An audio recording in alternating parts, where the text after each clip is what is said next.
This means it doesn't have to be normal.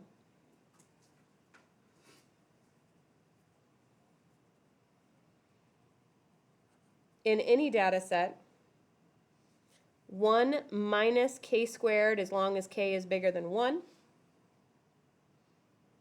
that percent of the data lies within that many standard deviations of the mean.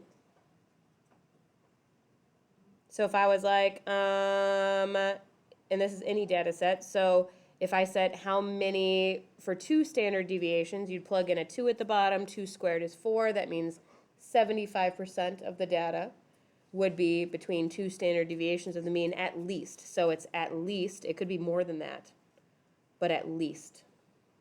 How do they get 3/4? Okay, so are you asking where the formula came from or how this formula makes 3/4?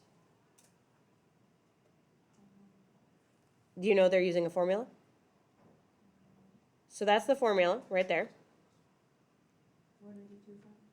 The 2 is they're saying, like, if the question was, what percent of the data lies within 2 standard deviations of the mean? So k is how many standard deviations?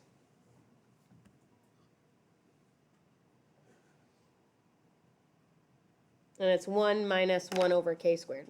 So that's how they got 3/4. Yep. So you'd put 2 squared is in for k, that's 4, and then 1 minus 1/4 is 3/4. So it's 75% is still what? No, 75% is between -2 standard deviations and +2 standard deviations. Oh, So okay. in the middle, kind of. Okay. Oh, it's like, it's just. Yes, it's literally just- that. It's just like this, except for on a bell curve, it's 95% is within 2 standard deviations. And Chebyshev's theorem talks about any distribution.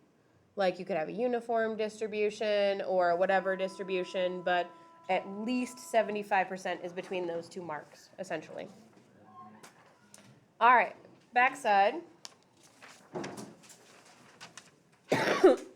So let's do an example.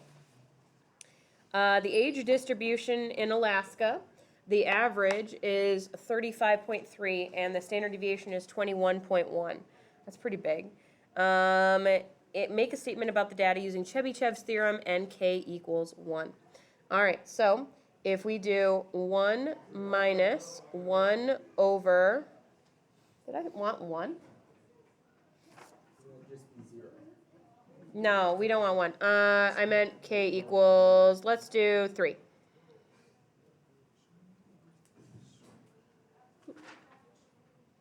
Okay, so this would be 3 squared, right, on the bottom? Because it's 1 minus 1 over k squared. So that would be 1 minus, what, 1/9? No, 1/9, which is 8/9. Or what, is 8/9 like 89%, I think? That's on the other side. 88.9. So then you would say, if we're going to make a statement, we would say 89%, and then we've got to think about what would be 3 standard deviations up and 3 standard deviations down. If I subtracted 21.1 3 times, that'd be below 0, right? So I'm going to start at 0, because people cannot be negative years old. So 89% of people are between 0, and then I've got to add 21.1 3 times. That's 35.3 plus 21.1 times 3, which is 98.6. So this statement is at least 89% of people are between 0 and 98.6 years old. I feel like the percent should be higher. Yeah, at least. Right, and this one is a weird one because the standard deviation in Alaska is really high. Do you know why? Old people. A lot of old people, actually.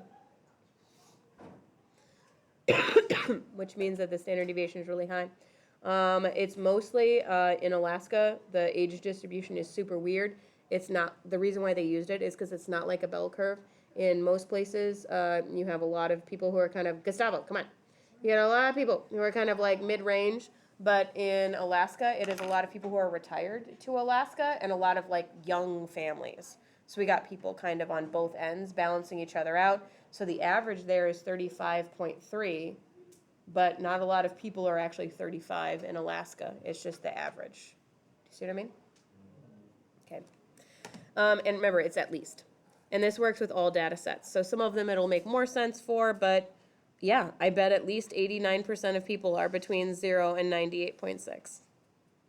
Okay, box and whisker plot, last one. We're gonna need data from everybody. So I think I wanna say in stats, didn't we do the walkthrough and count the windows in your house? Yeah, you're right. Let's do doors this time. So everybody close your eyes. This is gonna be great for you, Gustavo. You get to close your eyes, okay? All right. You're gonna walk through your house, and I want you to count how many doorways are in your house. They do not have to have doors on them. Anything that is connected to your house works. If you've got a garage that is separate, does not count. If you've got a garage that is connected, it does count. Any doorway in your house, count them up. So does like the garage door count? Sure, that's a doorway. They're connected, like if it's like on the same concrete bed. Yes. Can you walk there? Like, No. do you need like, Shower doors do count. do you need Stop getting mad at me, Cole. No, I'm not mad at you. Closets count? Oh. do you like doesn't need to be usable, right? Like, I have this shed that has like a new door on it, but like the old door is just up in the wall. Is it attached? I gotta start over. No, but it's It's like a door frame. We're talking about door frames. Oh, door frame. Door frames. Oh, I can close my eyes, but I can't focus when. All right, we're all gonna stop talking.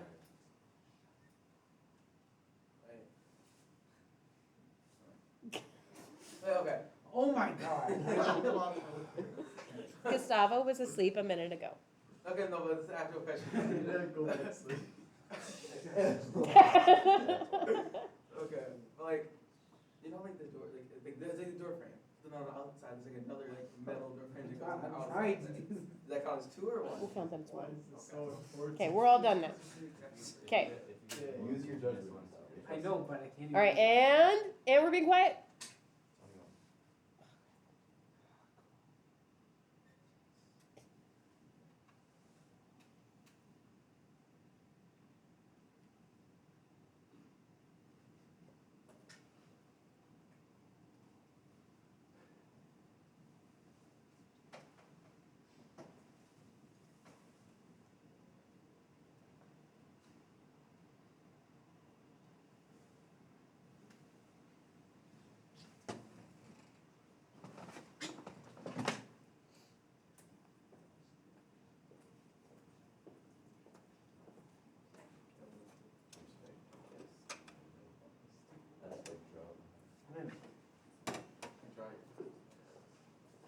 All right, we got numbers?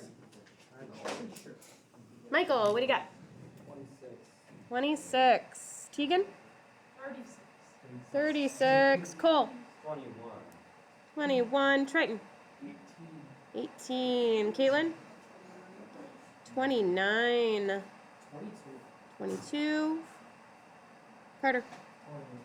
28. Ryan? 19. Gustavo? 30. 25. All right. With the box and whisker plot, the first thing you need to do is put those numbers in order. Oh, calm down. You're like, the hardest thing we're ever going to learn at AP Stats is putting things in order. Yuck. That's honestly what I should have.